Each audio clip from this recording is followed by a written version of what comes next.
Today's documentary, 9 Men at Dawn, the SAS Battle for Mirbat. The first bullet tore through the stillness of a sleeping desert fort at exactly 5:17 a.m.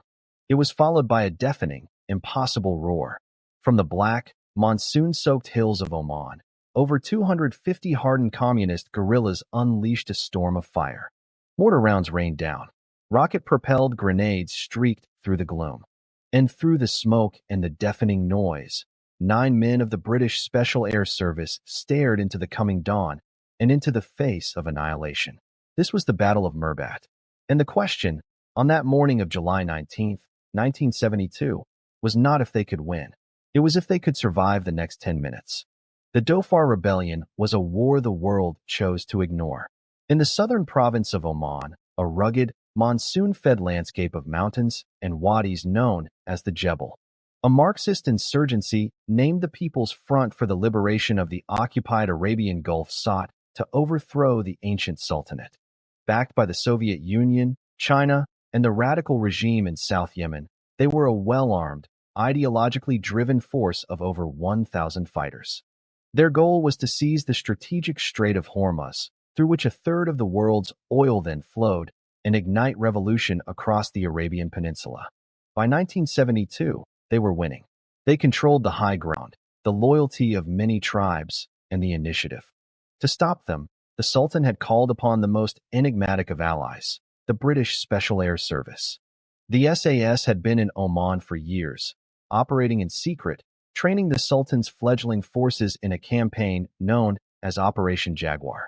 Their mission was hearts and minds, to win over the local Dhofar people with medical aid and wells, while conducting devastating covert patrols against the insurgents, whom they called the Adu, the enemy.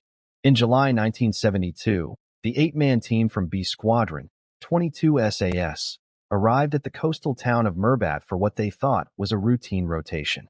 They were led by a 23-year-old officer, Captain Mike Keeley, on only his second SAS operation.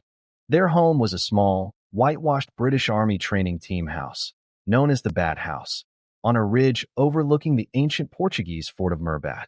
Mirbat was a lonely, windswept outpost. Its defenses were a precarious patchwork. The old fort, manned by about 30 Omani askars, local soldiers, and a handful of Dhofari gendarmerie, was the main strongpoint. A kilometer away sat the Bat House. Between them lay an airstrip, a crude perimeter wire, and a single, crucial artillery piece, a vintage British 25-pounder field gun.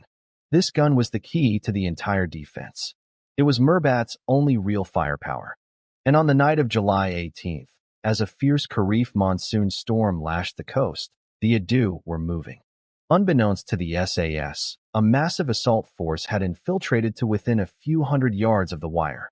The 9 SAS men, sleeping in their cots, were the only thing standing in their way.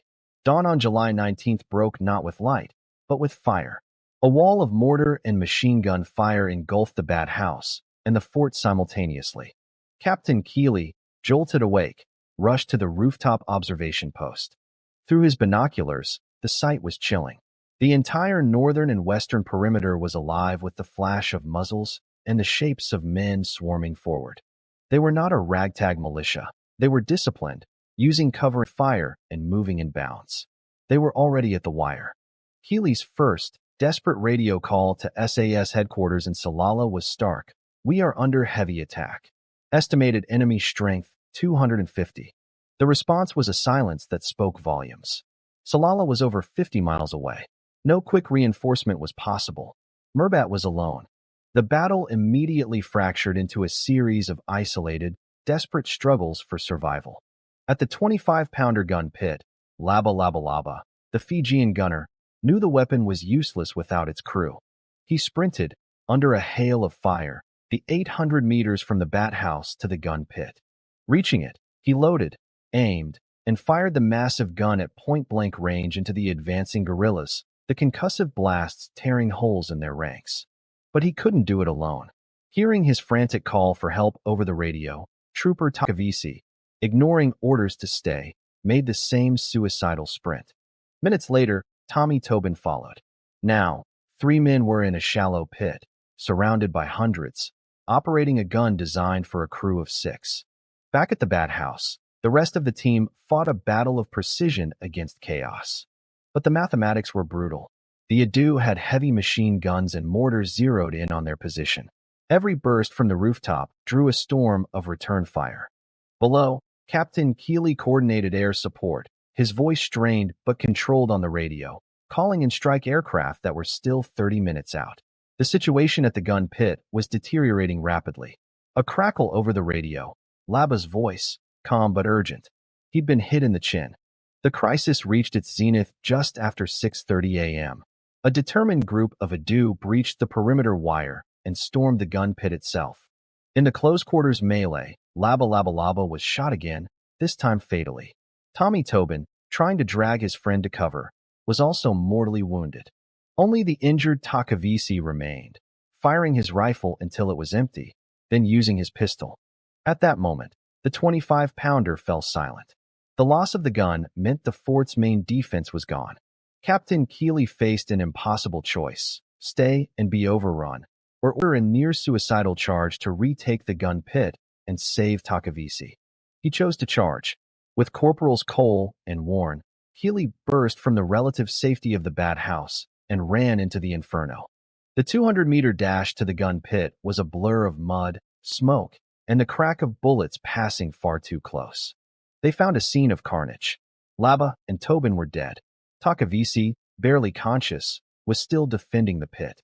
It was here that Roger Cole performed an act of legendary defiance.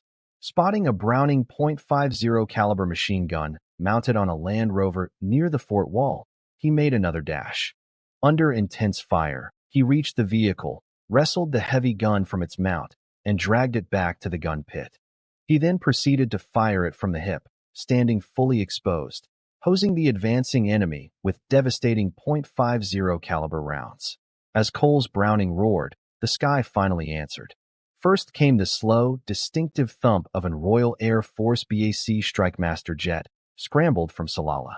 Piloted by Flight Lieutenant John Graham, the Strikemaster screamed in at treetop level, its cannons strafing the Adu positions on the hillside.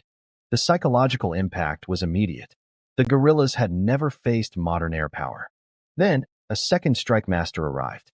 Keeley, now acting as a forward air controller from the hell of the gun pit, directed their strikes with remarkable coolness. Minutes later, the thunderous rotor beat of an SOAF Skyvan transport plane echoed overhead. It wasn't a gunship, it was a resupply aircraft. In a breathtaking feat of airmanship, the pilot made a low, slow pass over the fort, and SAS men on the ground watched as pallets of desperately needed ammunition tumbled out. The tide was turning, but the cost was etched in blood. With air support hammering the Adu and Cole's machine gun cutting down any attempt to advance, the guerrilla assault began to waver. Their commander was dead, their casualties mounting into the dozens. By 9:30 a.m., a relief force of SAS soldiers from Salalah finally reached the outskirts of Mirbat. They began to sweep through the town, engaging the remaining guerrillas in fierce firefights. Seeing this, the Adus broke. They began to retreat, dragging their wounded back into the shrouded hills from whence they came. The silence that descended on Mirbat was almost more shocking than the noise. It was littered with the detritus of battle, shell casings, shattered equipment, and bodies. The aftermath was a somber tally. Of the 9 SAS soldiers, 2 were dead, Laba, and Tommy Tobin. Takavisi and several others were seriously wounded. But the Adu had been shattered. Over 80 guerrillas lay dead around the perimeter. Many more wounded were carried away. It was a catastrophic defeat for the insurgency. The Battle of Mirbat was not just a heroic last stand. It was the decisive turning point of the Dhofar War. The myth of the Adu's invincibility was broken. The SAS and the Sultan's armed forces gained an unshakable psychological advantage. Within 3 years, the rebellion would be crushed, Oman stabilized, and the vital oil lanes secured for the West.